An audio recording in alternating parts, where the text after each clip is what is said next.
Welcome to another episode of Black Belts and Boardrooms. I am Amir Khawaja alongside my fantastic co-host, Renard Henry.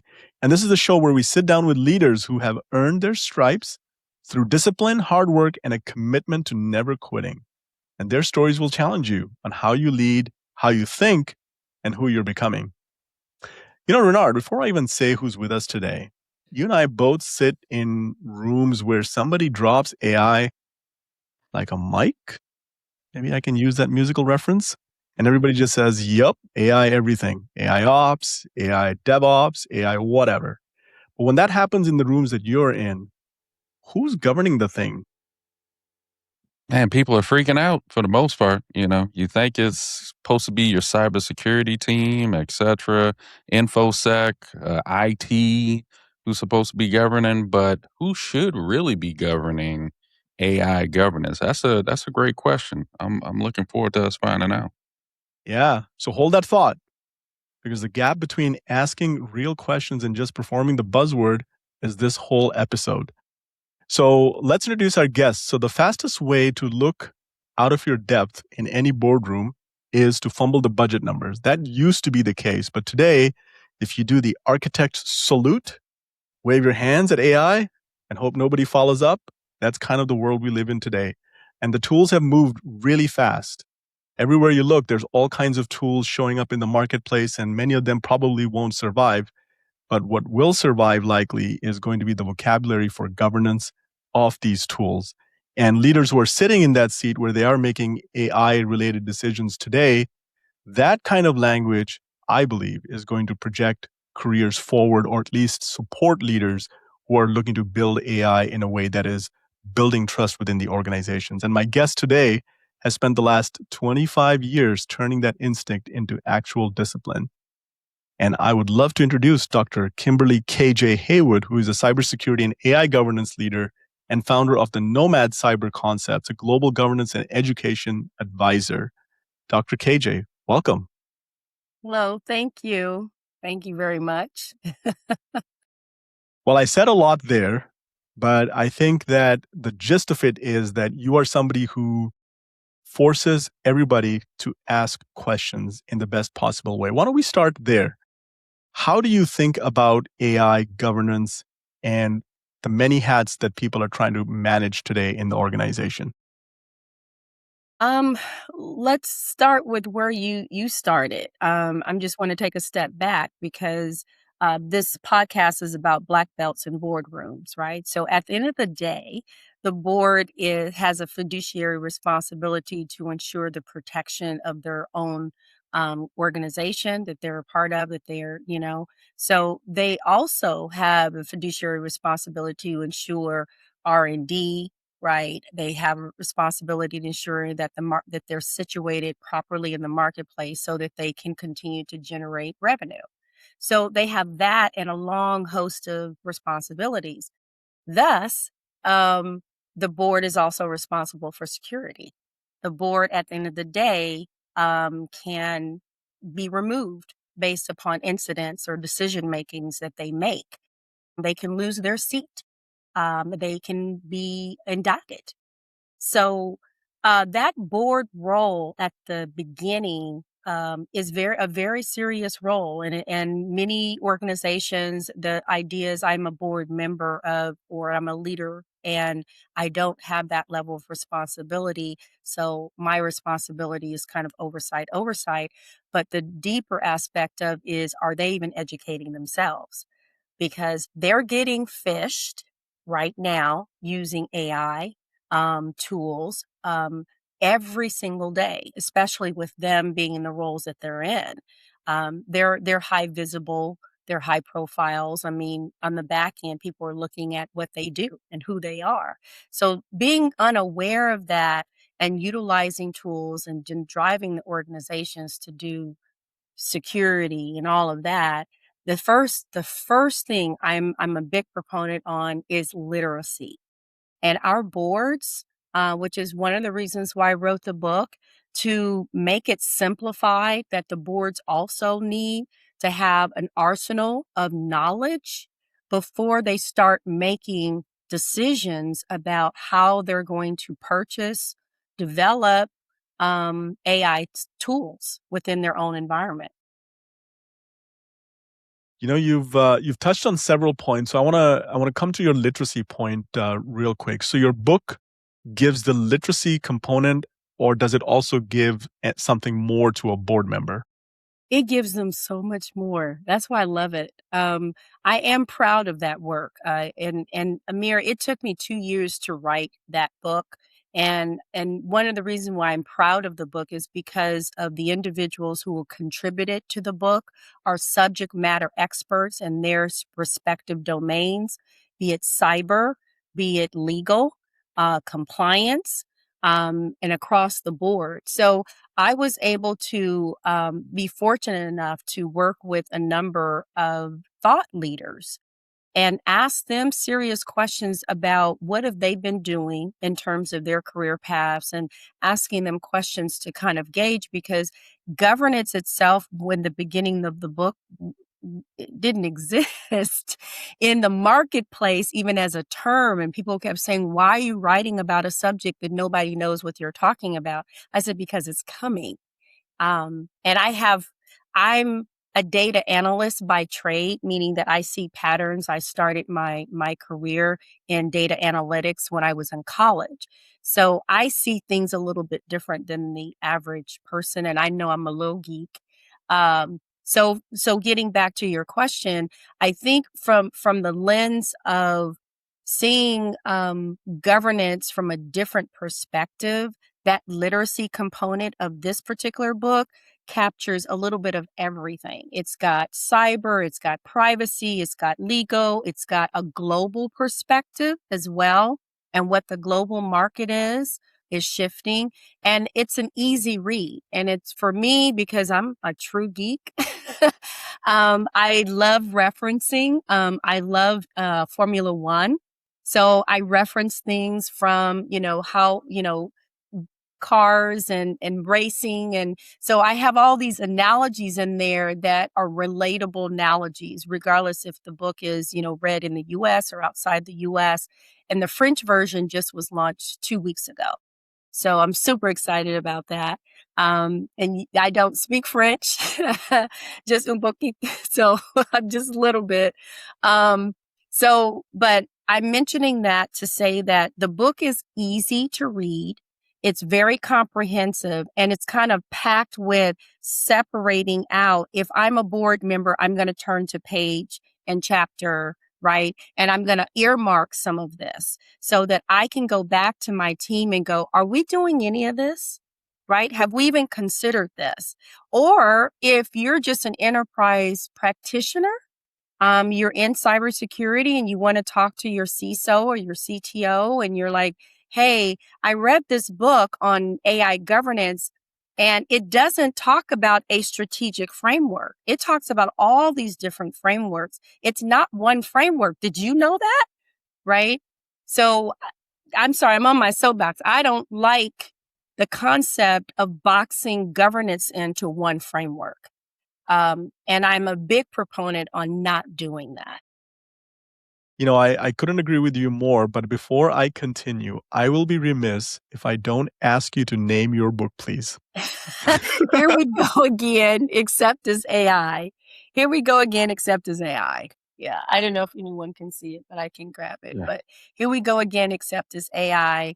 And basically, the idea of the book, again, is just from analysis to action. So it's actionable things. It's not a guide. It's really a good, strong read to give people some general insights of governance that they can apply.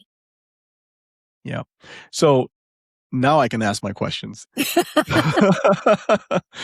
So I want to go back to the dot-com boom days, if you recall. Yes. The mid 90s, it was, everybody was learning about what this internet is, and the 3 letters at the end of that dot, COM, were all the rage, if you recall. And the cycles of that boom were fast and furious, nowhere near the pace of what we see today with AI. And if I, look back and think about the inflection point, it really comes down to ChatGPT almost 3 years ago. And with that inflection point comes panic, comes uncertainty, fear, doubts, and not just at the level of the practitioner, but also all the way up to the board level, which is the point of your book and the layers that you're describing in your book. Help us understand a little bit or appreciate a little bit more. Today, for example, I'm in the operational world, and governance is a big deal because I can't just introduce AI without making sure there's a certain level of certainty that comes along with every operation performed in production. Otherwise, there's real customer harm or business impact. Help us build an appreciation for cybersecurity professionals or legal professionals, and how does that dance happen between those different disciplines, and how you see them finding the right kind of balance in governance? Well, first of all, AI governance is a separate domain than GRC. The GRC cyber, for the audience sake, governance, risk, and compliance falls under the umbrella of cybersecurity. And so back in the .com days, which is where my career began, is in the .coms. So for me, and one of the reasons why I'm doing what I'm doing is because of that error, because of what I saw in that error. I said, how can I be of support and help, not just on a national level, on a global level, to educate and to provide a direct service to particularly the middle market where all the development and innovation is happening, right? It's really immersed kind of in the middle market. Our managed service providers are coming up with these great ideas. We have these new companies. So to merge that, the combination and the intersection between legal, compliance, the compliance teams, and security, as well as product development, all of those all those entities, HR included, are a part of the actually what we call crawl, walk, run process. You must, and Run Trust has been saying that for many years, long before I came out writing op-ed pieces, publishing things. They've been saying this. IBM has been saying this behind the scenes because they had Watson, right? They did the testing with Watson. Well, during that process, because it's IBM, they understood security because they were ahead in their marketplace, right? So they adopted security assurance, they called it, practices. But what's unique about this industry of AI governance is that it requires an intersection, Amir, between legal, compliance, security, product development, marketing. It has to, because of what you said, AI touches every area of the business, not just operations, not just the security and the product development team, not the DBA teams, it touches every aspect because we've got shadow AI running rampant in many organizations. And we had that back in the day with security lens. What are our goals and objectives as an enterprise? And who do we need to bring in as a collective unit to really address and walk ourselves through operationalizing AI governance best practices? And what do they look like? So, it starts where in your team, but it also is a responsibility for other team members to be a part of that collective. That's a One Trust adoption that they're recommending. It feels like, so what you're describing is a brand new field, brand new discipline. And I think It there's a is. lot of people who perhaps might feel behind or maybe not well equipped to handle it. What do you say to somebody who feels like they're behind or doesn't really have familiarity, but truly does want to do a great job in this area? I'm glad that you asked that because I need to level set with your audience. Everyone, regardless if they have a cell phone, I don't care if they're literally living in Timbuktu, which is literally a country, you guys. So it doesn't matter where they are, even in a global perspective. If they have a cell phone, they have a device that has machine learning built into that device, period. AI has been around for many, many, many decades, over 50 years. And so at this term, when they go and get assessed, if they haven't noticed that the doctors aren't writing on notepads anymore, they're writing on devices. And if they haven't noticed that even when they're driving certain cars, again, autonomous vehicles or vehicles when you're buying cars, your vehicle itself is an AI. It's a machine learning model designed and developed to ensure that it's capturing analytics and algorithms, and it's learning as it goes, learning your rhythm of driving. So we've already been in it, everyone. We've been using it, and we've been using it for decades. So the concept of this whole emergence of GPT, which is under the umbrella of artificial intelligence, machine learning, AGI, and everything else that falls under that, and robotics and quantum and all of that. So I would say that to the audience, you've already been adopting it. You've already been utilizing it. And every time your phone gets an update and every time you buy a new vehicle, you're already immersed in that level of technology and innovation now. So now you're turning the page and going, now I need a new job because my job has been refined or repurposed. Okay, well then go and get yourself retooled and refined, just like you take your car in, for repairs. It needs to be refined or it needs to be tuned up. I think this is an opportunity that we're living in where it's forcing people to, if you don't want to go back and get education, at least understand prompting. Because I was telling someone on a radio show the other day, I said, prompting is simple as what you were telling your children, telling your subordinates, people that you talk to, you're prompting them. If you're giving them instructions to do something, you sometimes have to word it. It's just that simple because artificial intelligence, the concept of that data is us.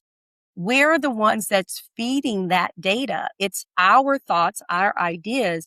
So this is nothing new. You've done this before. You're probably driving a car now that has more AI than probably your cell phone. So built into it. So there's nothing new. Retool, reskill, take advantage of the free courses that are out there. I mean, I'm almost 60 years old and I went back.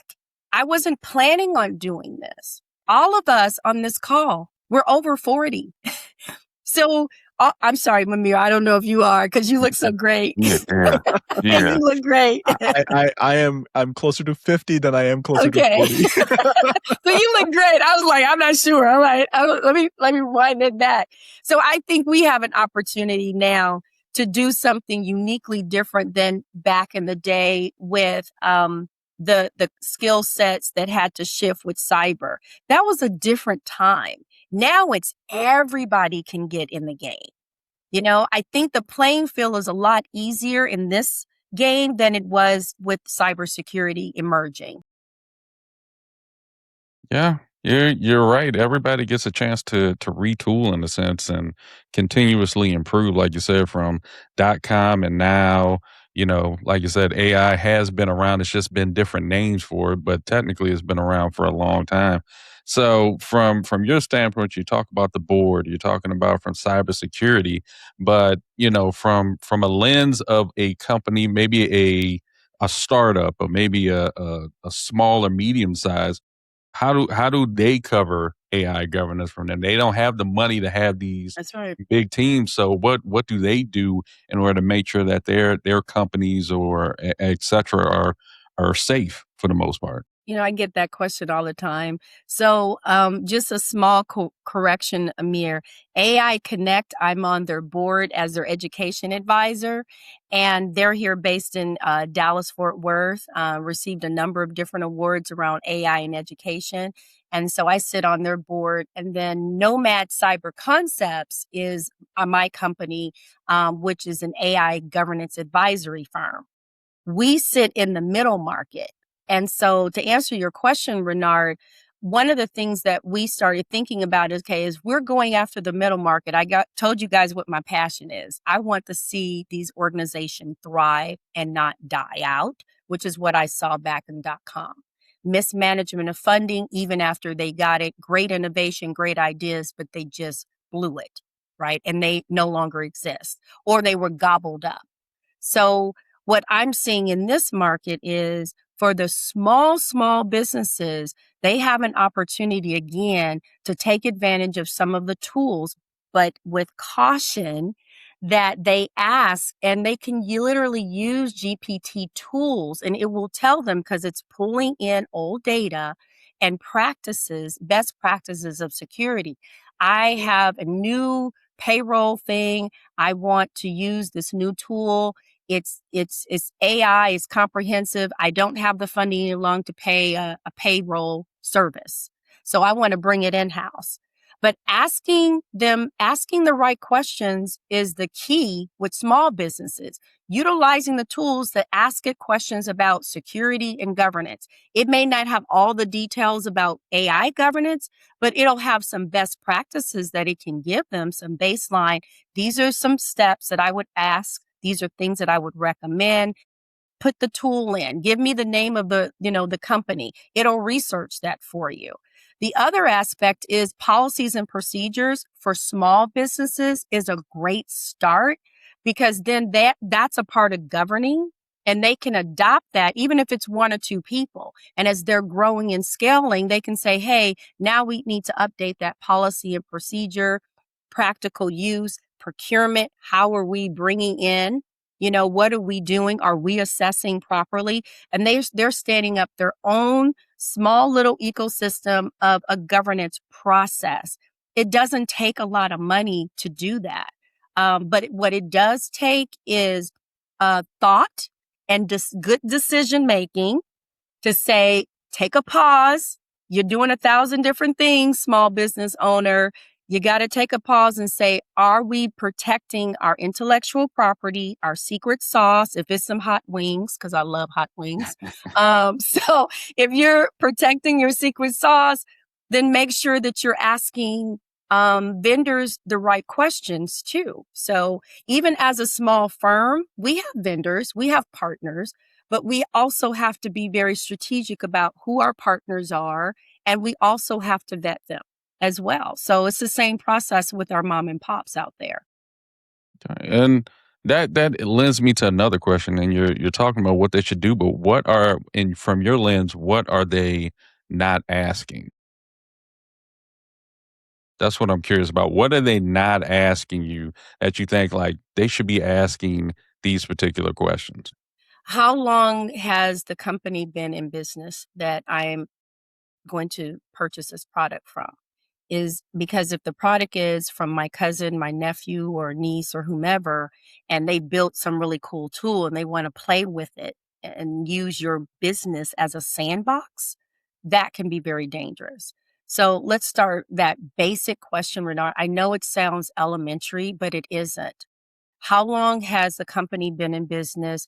Do they have any use cases that they can say, we have actually tested our product in the marketplace, and these are the companies that we have that we can actually identify and say, yes, we've done X, Y, and Z. We've tested it. We've got all the glitches out. It's not perfect, but for your type of enterprise, this is what we can promise you.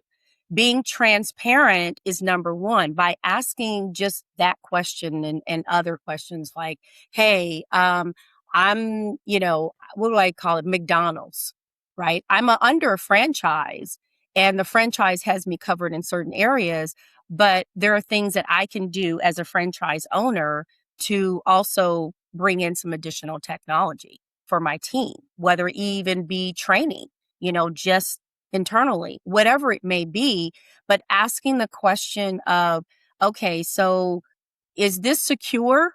Because we've got intellectual property and there are things that our employees have to sign NDAs and contracts. We need to have you sign something. You don't just start talking to them about that, right? So going back to that question, do they have an agreement? Do they have they're just going to talk to us and give us their product and there's no agreement exchanged? Basic questions like that, business owners, smaller business owners don't think about the legalities and the risk that they're taking if they're just bringing an organization in and saying, okay, yeah, we like that really cool tool. You did a great presentation. It was colorful. It was beautiful. It had all the bells and whistles, and it even moved while it was, when you were presenting it, and, it had animation and we were so excited. Okay, yeah, we want that. And that's it. Let's sign the deal. But the baseline questions about, am I protecting my secret sauce? Am I protecting my my enterprise or my business?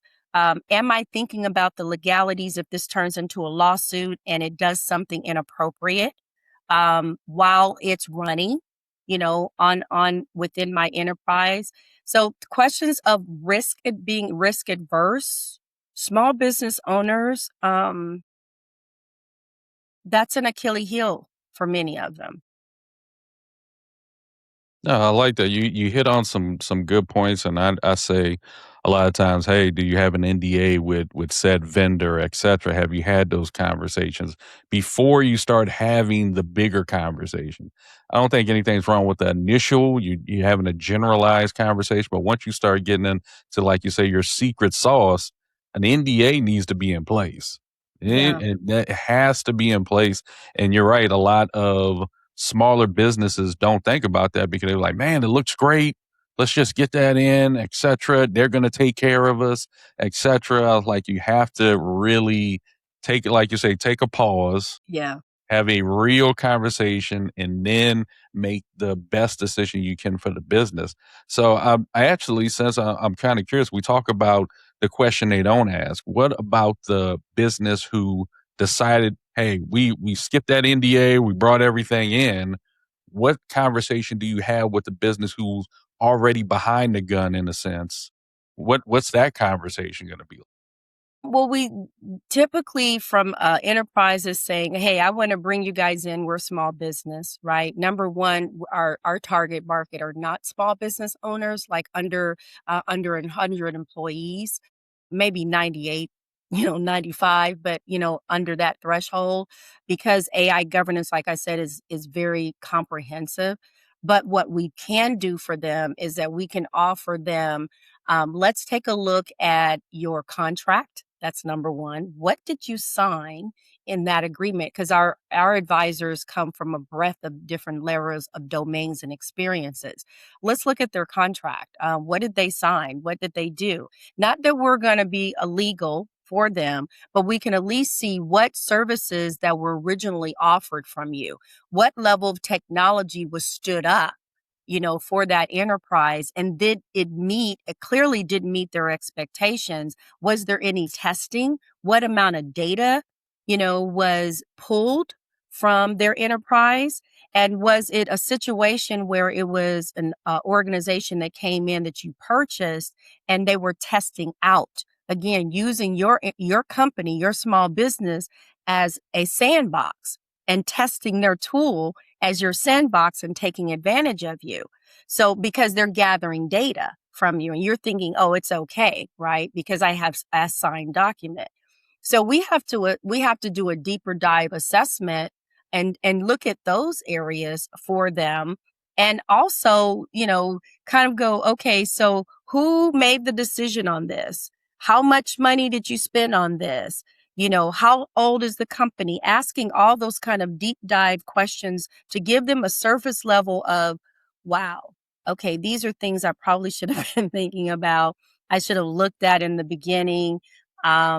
So what's your governance? Do you have a process? Because the reason why you're calling us is because someone in your enterprise used the solution, but you didn't know that they were doing certain things with the tool.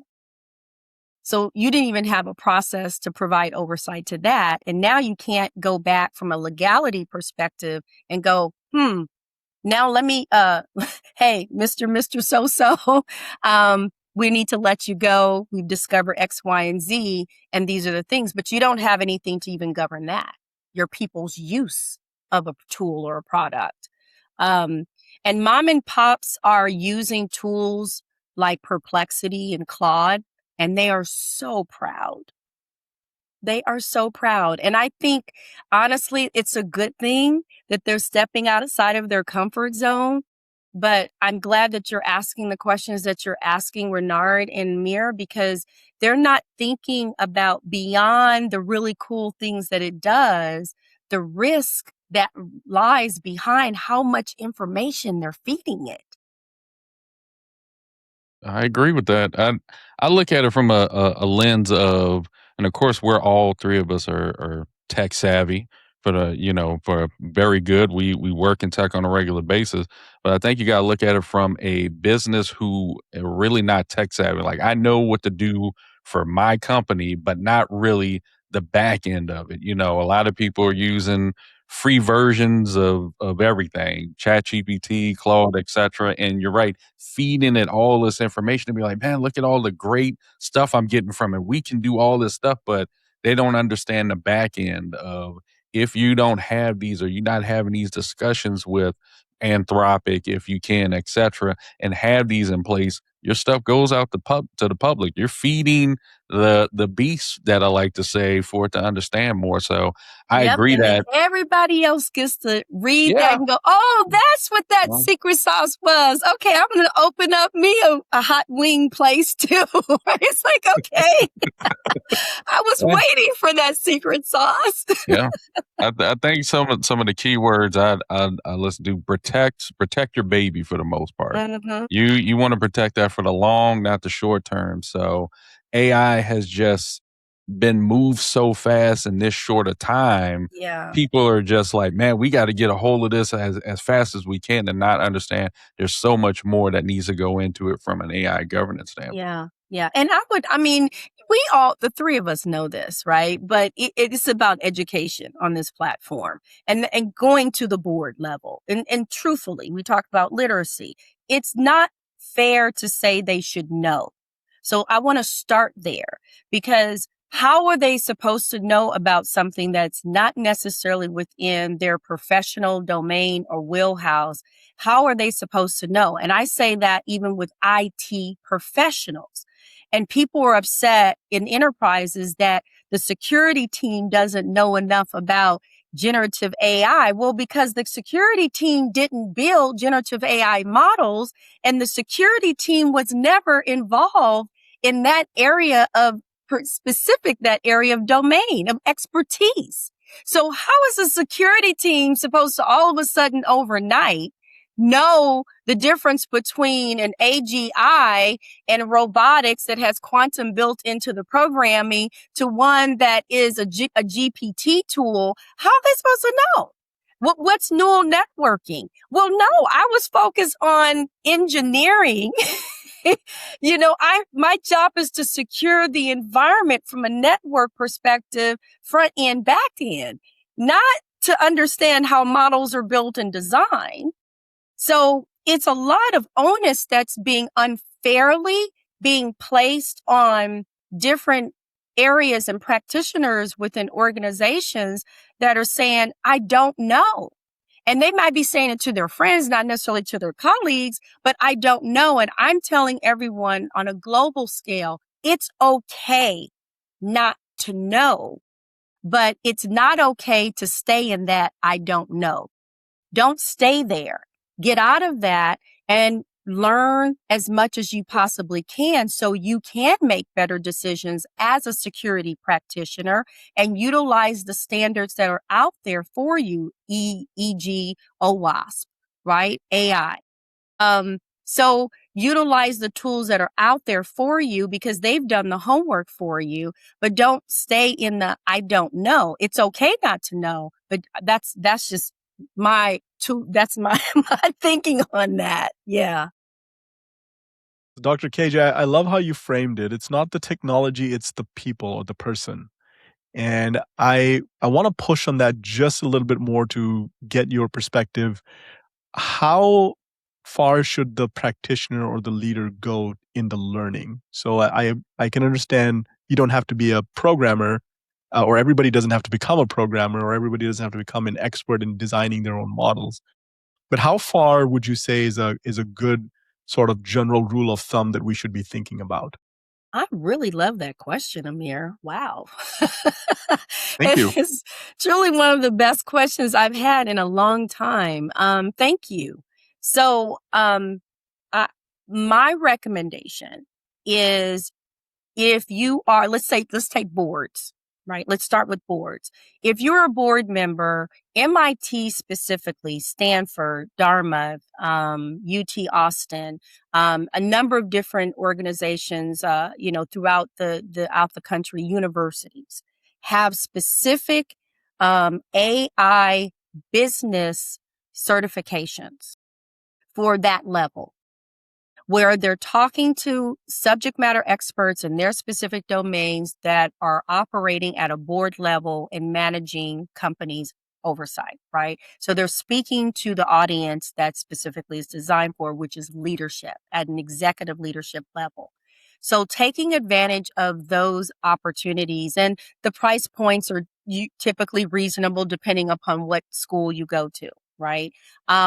But my point is, they're specifically been designed 3 years ago. They started coming out with this specifically to focus on leadership who makes the decision. My background is with MIT. Now, I took AI machine learning no code specifically because I am not a data scientist. However, I mean, I didn't know it was going to be a lot of computational analysis and quantum computing and physics, and I did not know. I don't even know how I passed, but I guess that young me came back. I don't know. But my point is that there are universities out there right now that offer that. They've been offering that particularly to focus, hyper-focus, strategically focus on the leadership, knowing that they're going to be the ones that are trickling down the decision making.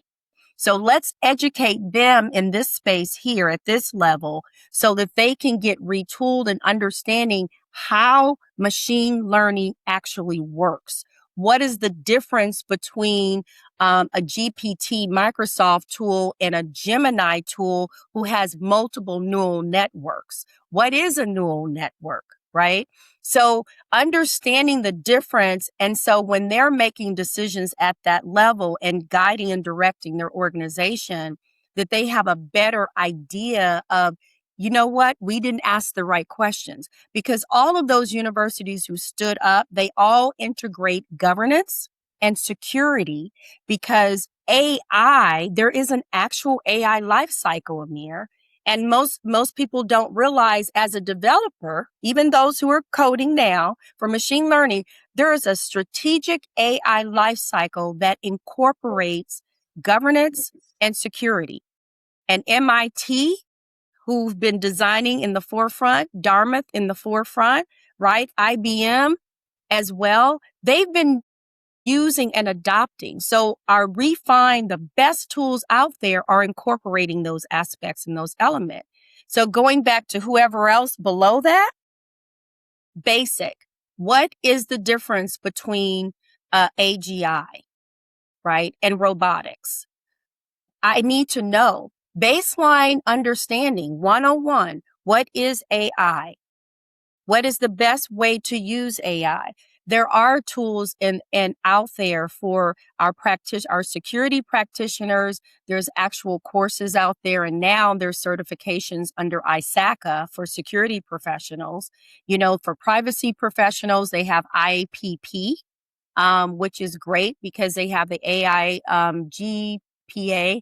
I should know that because I helped write the practice exam. So for privacy professionals, for security practitioners, for general public, AWS, Amazon, all of them are coming out, and all the other security platforms are coming out with general. So I say just start with the baseline, where you are in your particular practice, where you are in your particular domain, and don't try to know like everything. It doesn't make any sense. If you got the basics in a general for the decisions and the type of work you do, you're good to go. I'm in governance, guys, in compliance. Who goes and learns how to do machine coding and learn? I didn't know that I was doing that because I was supposed to stop after 8 weeks. It was a 16-week course and I kept going.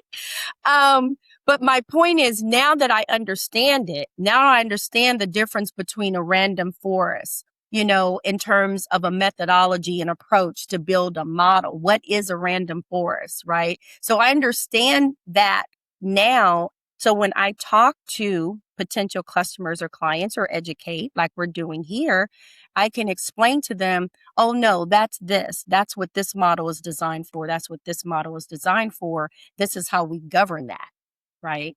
As enterprise leaders. That is a very good way to frame it. I'm thinking about myself as a leader for a moment, and AI can do a lot of the analysis for me very quickly.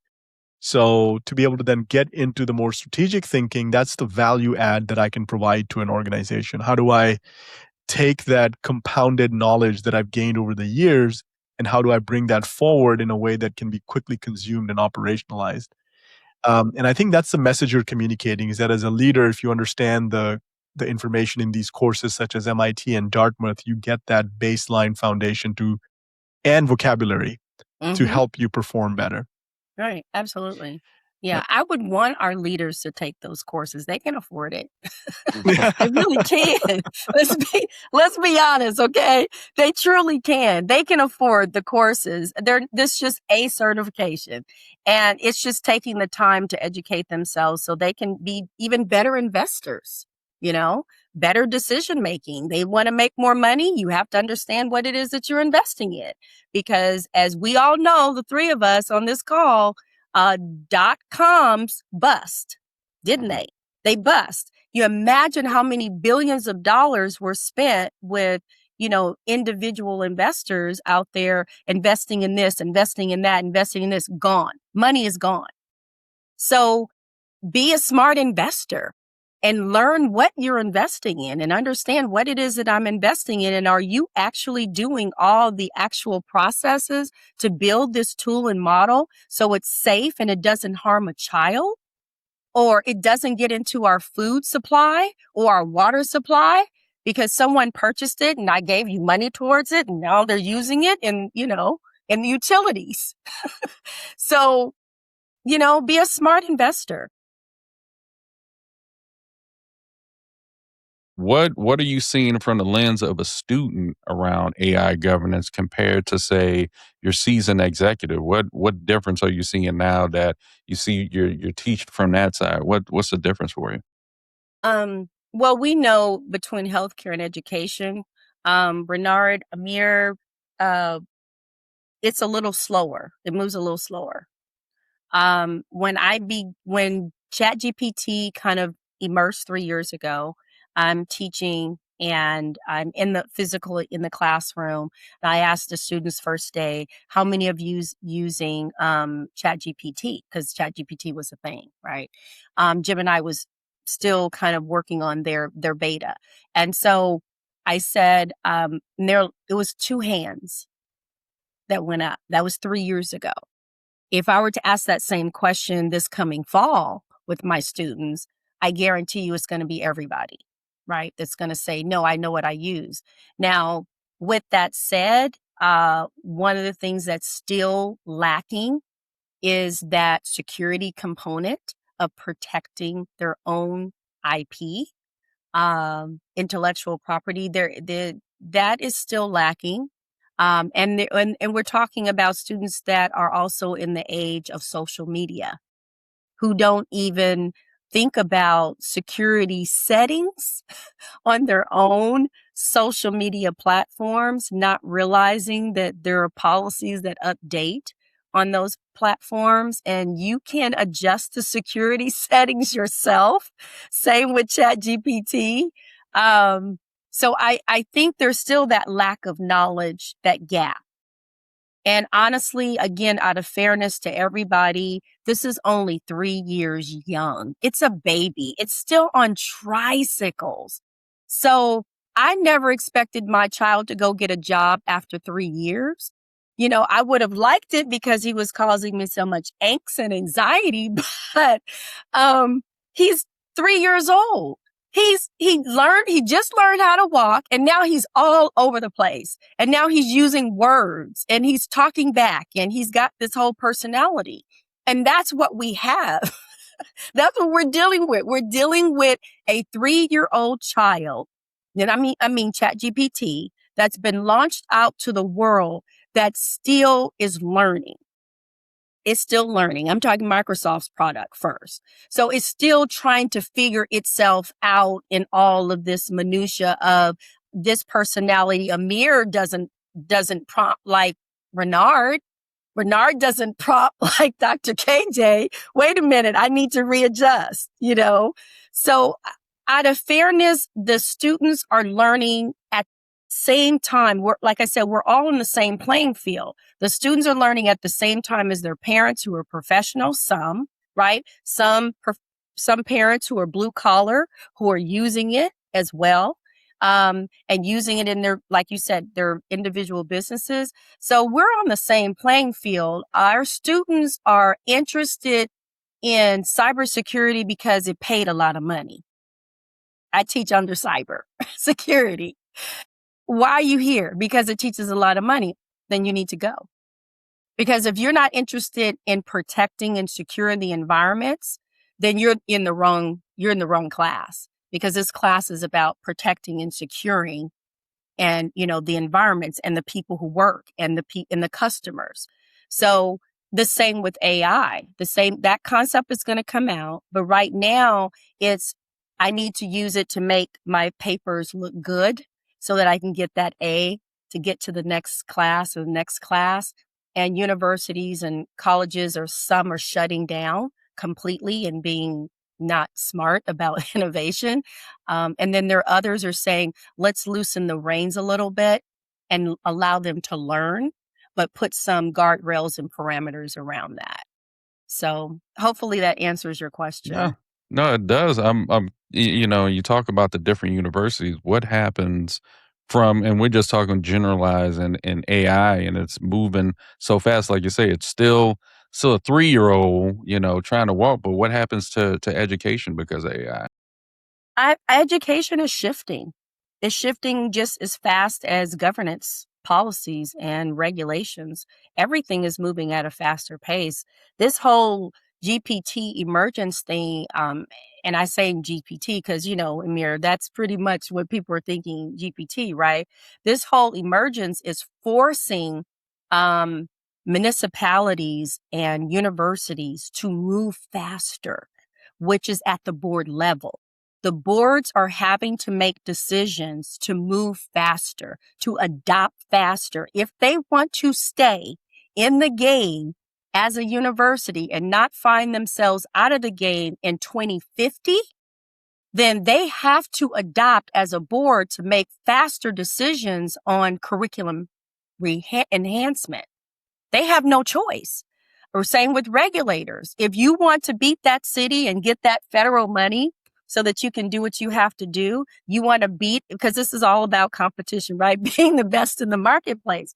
If you want to beat them, the best way to do that is making sure that my city council, who has to make the decisions, they're like, come on, give them as much information they need so they can hurry up and make that decision. So regulation, even at the federal level, is moving faster. At the state levels across the U.S. is moving faster. So our boards from a federal, state, local level, they have no choice. In order to keep up with technology and also compete with that next city and that next university, they have to begin saying, we need to do better. We need to move faster. We cannot have our head in the sand anymore because they literally will lose funding and they'll lose students. I want to ask one more question, and this is a topic that always comes up. Should AI governance and cybersecurity be separate, or should it be one department that does both? I want you to ask the question again. Okay, I'm gonna ask the question. And I'm doing that on purpose. I want you to ask that question One more time. Should AI governance be separate or should it be merged into cybersecurity? Cybersecurity and governance took us 20 years to get cyber and governance under one team. It took us 20 years to get there. And I remember before I came into governance that you over there, you over here. You know, they didn't want to talk to us, right? And they're like, oh, you guys are audit people. No, we're not. We're internal. We work for you guys. We're on the same team. And it took a long time. And remember back 10 years ago, if you guys went to cybersecurity conferences, they didn't even have governance on the platform of the topics. It's like you couldn't, and I'm talking black hat as well. No one had talked about governance. Governance was its own little stepchild all by itself. And now what are we saying? So to answer your question, I think the entire industry on a national level is starting to realize over the last 10 years, particularly, that we cannot have one without the other. There are cybersecurity professionals that, because we had a new generation that came in, and so the cybersecurity professional and the practice now on a national scale, they can't see doing one without the other. They're so integrated. So AI governance falls within the governance domain. Now, to go back to that question, should there be a chief AI governance or chief AI officer? Yes. Should you separate AI governance from the typical practice of GRC? Yes, you should, because they're two separate frameworks, controls that are required under both. So they have to be separated, right? They have to be. So I'm a big fan of opera and not opera. Well, I love opera too, but a big fan of classical music. And so I'm like, you guys be the strings, you be the drums, right? And then we also have our piano, our percussions. Our percussions is our drums. And then we have the piano. So, but it all from a collective part, it makes beautiful music together. But they all have to be doing it simultaneous. Like they have their role. You have your piece of sheet music. You have your piece of sheet music. You have yours. It has to be a collective, and that beautiful sound comes out with them working together. That's a strong enterprise. That's an enterprise for your audience. That's an enterprise that is going to survive to 2030, to 2045. That's the organization that we will see for many, many decades to come that is going to survive because they've got the lens of we need governance, but we need to separate AI governance. We need our GRC and we need our security practitioners working in alignment with what Amir was saying earlier, which is with every area of the business, I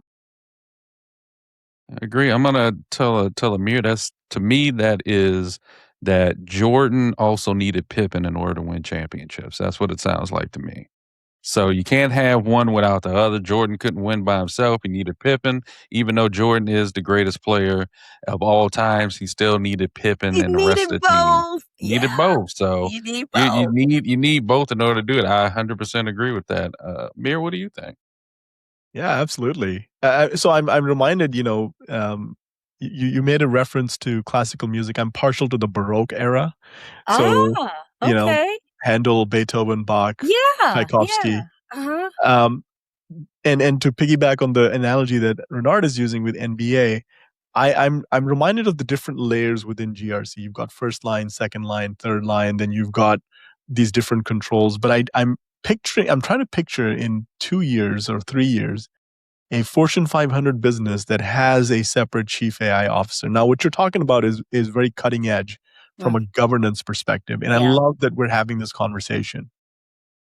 If I think about AI governance from 2 years, 3 years from now in a Fortune 500, what does a black belt practitioner look like at that level? Oh, that's a great question. Oh, you're coming with those questions.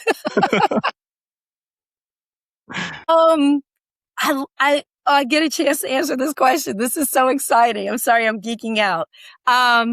So I see a black belt, Fortune 5. They have a very streamlined process of understanding the segregation between the controls that provide oversight to the all AI activities within that enterprise, external and internal. That includes legal, compliance, contracts, right? Development, human resources, all of that. So that AI component blends with the GRC practice of cybersecurity controls. Let's say they're Fortune 5 and SOC and SOX is one of them. So for the most part, they've got a very comprehensive, beautiful layer of AI governance, not that AI governance would sit at the top, but AI governance, security, and controls that sit here under the governance aspect. And then they've got their security, right? And I'm saying security is obviously at the top. So you've got a beautiful, beautiful 3-layer cake. Since we love analogies here, you got a beautiful 3-layer cake that gives the black belt, that black belt concept is saying, okay, this layer is going to do this because they have strategically making certain that the controls that are providing oversight is doing X, Y, and Z. Is there going to be auditing for that first layer? Yes. AI governance auditing is coming to the US and is going to hit many Fortune 500 companies, and then they're going to trickle down and look at their third party and their supply chain. It's coming.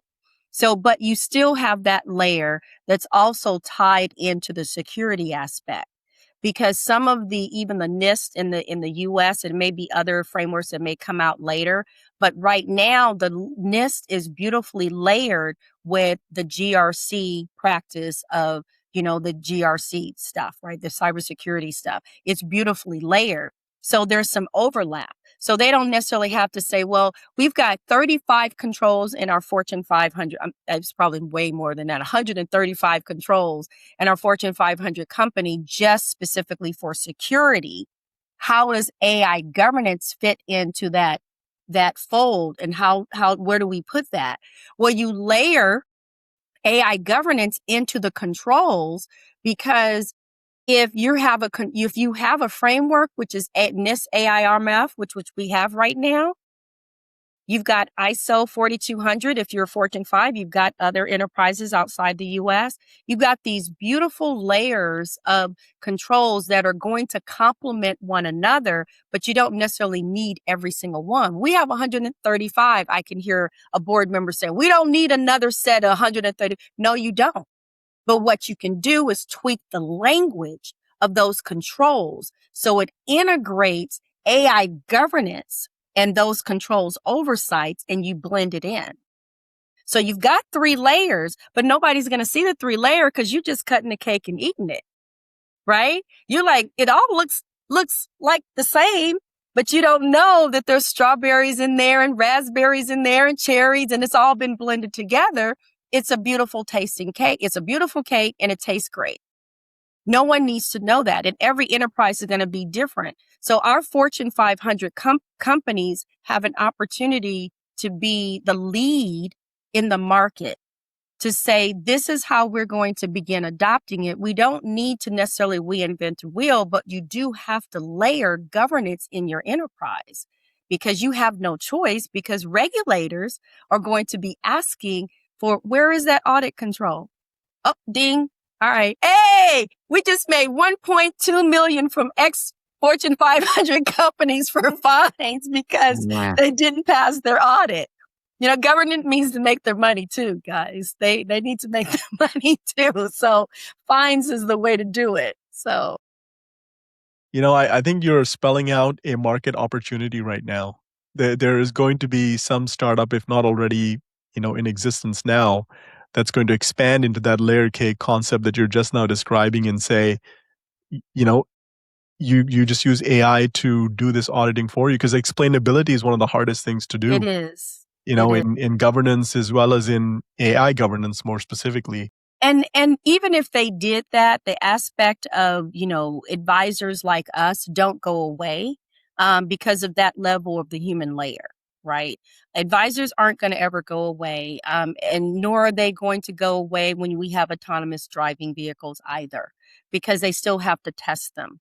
So I don't think the human element of anything that we're talking about is going to literally disappear. I think it's just that how are we now? Do you need 5 different people on a contract for a Fortune 500 company? You guys know what I'm talking about, coming in and doing a massive audit and charging you $3.5 million? No, you don't. Now you only need 2 instead of a team of 5. Right? So it does cut down the cost of the oversight to making certain that you have this beautiful metrics, like you said, using AI. But at the end of the day, I've got 2, right, advisors instead of 5. And all they're doing is at this point, because with the use of AI and GRC, right? Using analytics and using AI now they've got a comprehensive, now all we have to do is check and see if you actually have the documentation that you said that you have, and are you following the processes that you said that you had, right? So there's still that you got to have us, the guardrails, right, still in there. But yeah, you're right. It's going to change the landscape. And Amir, on that note, I just heard through the grapevine that Fortune 500 auditing firms are really thinking in the back end about what they're going to look like come 2040 if they survive, because AI is changing the game in auditing space, and AI is changing the game in the advisory space. So, I'm not giving away my secret sauce. I know what we do. Well, this is a topic that I think we should probably revisit again in a part 2, because we're already an hour in, and I want to be respectful of your time as well as the listeners who invest an hour of their day listening to our show. But I love this part of the conversation. I really want to see if we can maybe bring you back for a later conversation that expands on it. Because I'm thinking of, for example, you brought up automobile a few times. The communication between the different automobile components today, there's software involved, and there's very little security between those different software components. So if you were to hack into a car today, inject malware, you could touch every component or almost every component. Throw in AI in the mix, and there's an accident. Now you have the equivalent of a mini black box, which exists today in automobiles, in the modern cars. Mm-hmm. How do you build explainability and governance and extract that data in a way that you can understand why the decision, the vehicle, which in the future we know will be mostly autonomous, made in that moment? And then how do you embed those models? And then what size models? And then how do you even push updates over the wire when you've got 7B models taking up several gigabytes? So there's not only an infrastructure tax in the way of, throughput, there's also how much information is processed and when, and the timestamp and all that good stuff. So I would love, Renard, at some point, I think we should maybe expand on that conversation. What I do you think, agree. sir? I agree. We got to have her on for a part 2. Got to. Yeah. So, Dr. KJ, we like to end our show with a lightning round. And this is just, whatever comes first top of mind for you. So, don't feel like you need to think a detailed answer. Are you game? I think so. All right. Well, I'm going to lean on my friend Renard, because we've started this with Renard being the first questioner. So I'm going to ask him one more time to do us the honor. All right. Well, Dr. KJ, we talked about, of course, AI and AI governance. And, some of the fear that people have had is AI is coming for your job. Is that fear or fuel? I think it's more fuel. I think we should view it as fuel, not fear. Love it. Love it. Okay. So what is the most overhyped AI term you think of the year 2026 so far? What was the what? What is the most overhyped AI term of 2026? Of 2026? AI governance is hype. Dude. AI governance frameworks. Not governance, but frameworks. Hype is frameworks. Everyone's talking about framework. Oh, I got a framework. Oh, I built a framework. Oh, I got a framework too. Oh, look at my framework. So frameworks. We're oversaturated. And it's not just on social media. It's other places. And I say in the US because EU is a whole nother ball game. Japan, a whole nother ball game.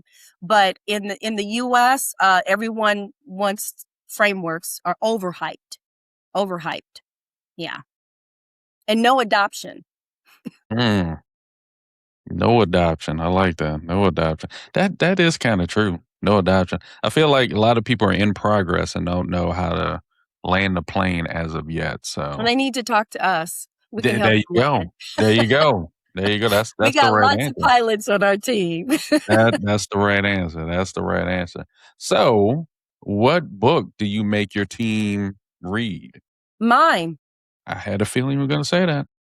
Had a feeling. Yep. Why? And Why yours over any other book? I don't make them when they come on to Nomad. That's one of the first things that they do on their own. Mm, They say, okay, I'm coming onto an organization that is at cutting edge, like you mentioned earlier, Amir, and I want to be a part of that, that team that's, moving the needle around AI governance orchestration because we do the actual work. So they will come on. I've seen people pick up the book and they've got tabs on the book, and they're like, "Oh, I highlighted here." They're using it like a textbook. And again, I'm humbly grateful for that because that means they're learning. They're trying to understand. It's not my book, to answer your question, Renard. It's not a playbook. It's not typical. It doesn't focus on one framework. It doesn't focus on one country. It doesn't focus on one geographic area or region in the United States. It's looking at everything from 1,000-foot view and parsing it down and talking to security practitioners in real time, talking to privacy practitioners in real time, operations teams in real time. So it breaks things down. So it's like, oh, okay, right? It's that 7-layer cake, as I call it. 7-layer, not 3 layers, 7-layer. I must be hungry. So yeah, they're doing it. I don't require that as a requirement to be a part of Nomad. So I'm humbled that that's something that they do on their own. this is what I'll say, and especially when you talk about the book and how it's layered. If you didn't know, that's how playbooks, in a sense, are Oh, layered. It's an offense, it's a defense, it's special teams, etc. I'm breaking down plays for each and every. The QB has his own plays, etc. So in a sense, your book is doing what you're explaining as a layer cake, but also giving a blueprint and a playbook for people who read it to understand from a higher view on how everything is supposed to work. Not just, hey, this is my framework. You're giving everybody in a sense, some good secret sauce on how to look at AI governance in a different way than this one framework. So it's a great playbook. It's a great It's not a great framework. It's a great overall layer cake that you want to have. And I plan on having cake for our first anniversary with me and my wife. So I got to make sure I have the right cake as well. So, definitely I love that your team decides to do that on their own, which I will say I have the book as well, which KJ knows I have the book. And it is a great book as well. I have read it. I'll give you my feedback, and easily it's a awesome book. More people should have that book. So that enough of my spiel on it. Amir, I know you got another quick question, so go ahead. Y'all are making me hungry. Chicken We're talking wings. about food and cake. and Three. wings. Don't forget the wings. I love chicken wings. I love cake. I mean, I am hungry now too, talking about all this food. So, okay, well, let me ask you a food related question then. All right. So you two are both in the Dallas area. I'm in the Austin area. I think Mhm. it's fair to say that Texas is known for barbecue. But I'm going to ask more specifically, Dallas barbecue or Austin area barbecue? Which is better?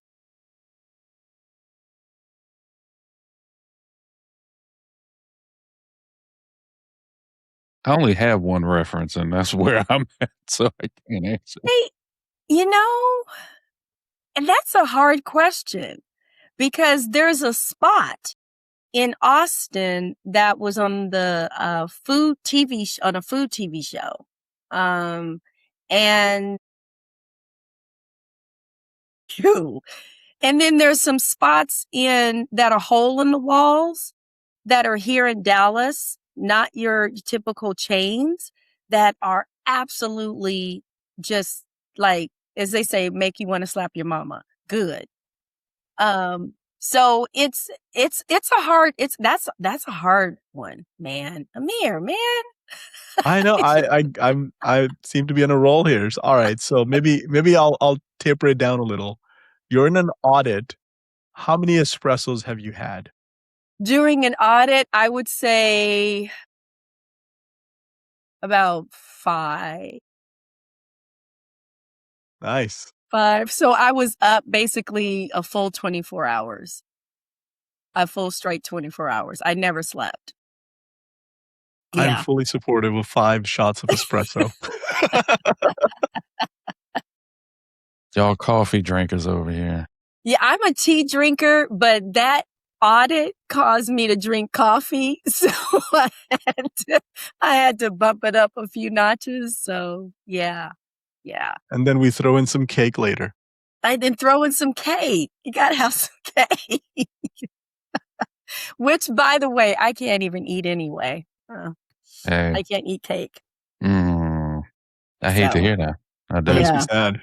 I know, that makes me a little sad, but I mean, okay. All right. I'll ask one more since we're talking. Your baby, Nomad, Cyber Concepts in one word. One word, not 2. Yeah, I you know what? I'll give you 3 words. How about that? 3. I would say Nomad is integrity. I would start there because many of our senior leaders and our advisors come from Big Fours. Integrity is very important to them. Being upfront and transparent. So transparent being the second word. That's important that they are really having and relationship driven. I know that's double word, but relationship driven. And that's our culture. That's the type of people that we bring into our enterprise. So they're very those 3 components. I would definitely say that's our team. I like that. That's a great way to describe culture too. Your people are your culture, right? They drive that culture. And I know they say it comes from the top and it's leadership. And I'm humbled that way. But I too work for Big Four and work for lots of Fortune 500 companies. So, yeah, integrity and all that aspect is really important when you're developing relationships with, I don't care if they're Fortune 500 companies. It's relationship driven at the end of the day. And we're not if we need to step back, take a break and say, hey, we're not going to drive this particular project and and dig your pockets, right? If we need to take a pause, let's take a pause. We can take a break, right? We'll come back to this and be transparent with them, as we're working with them. So that's a huge win for us because at the end of the day, people need to trust that they're with an organization that they know that the leadership, my leadership team, are people that they can, go, yeah, they're pretty transparent. They don't they don't pull any punches. They tell us the good, the bad, and the ugly. I love it. Well, Dr. KJ, before I close out, how do we find you, your company, and most importantly, your book? Nomad is just Nomad Cyber Concepts with an S.com. That's easy. And it's just spell it out, Nomad, and then cyber, and then concepts.com. And then for me, my LinkedIn is packed. I'm also having someone starting to check my LinkedIn because it's, getting full. But they can definitely reach Nomad Cyber at also info at nomadcyberconcepts.com if they want to talk to us. At info, we, like I mentioned earlier, we do have policies and procedures that have been properly vetted with legal compliance and security practitioners on our team. So they're ready for purchase, and they're templates. You can just grab them, pay a few bucks and then, keep going and plug in your information in there. Or there's a comprehensive, we call a bundle. So you get a self-assessment, and these particularly for small business owners for self-assessments. And then for the book, we are on BAM, which is Books a Million. That's the international platform. Barnes and Nobles and Amazon for Here We Go Again, except it's AI. I love it. Very easy to find. And with that, I'm going to ask my audience to, if they have value, if they found value in today's conversation, to please leave us a rating and review on Apple Podcasts, because if you do that and take 30 seconds out of your day, you'll be helping us and other leaders find this podcast, find this particular episode. And if someone in your life needs to hear this, please take a moment to send it to them. This is how we grow. This is how Renard and I continue the work that we're doing. And on YouTube, hit like and subscribe. Renard, any parting words? Be a black belt in all things. Be honest, because you're going to need to, especially when it comes to AI. Be a black belt in all things. If people don't understand what that means, that translate continuously improve to get better, grow with AI as much as possible, because like Dr. KJ said, it's still an infant, but it is growing up very, very fast. So best thing to do is continue to learn, continue to grow, no matter if you're young or old. It's going to be around for a long time. So definitely be a black belt. That message. And with that, dear listeners, I'm going to say we'll see you on the next one.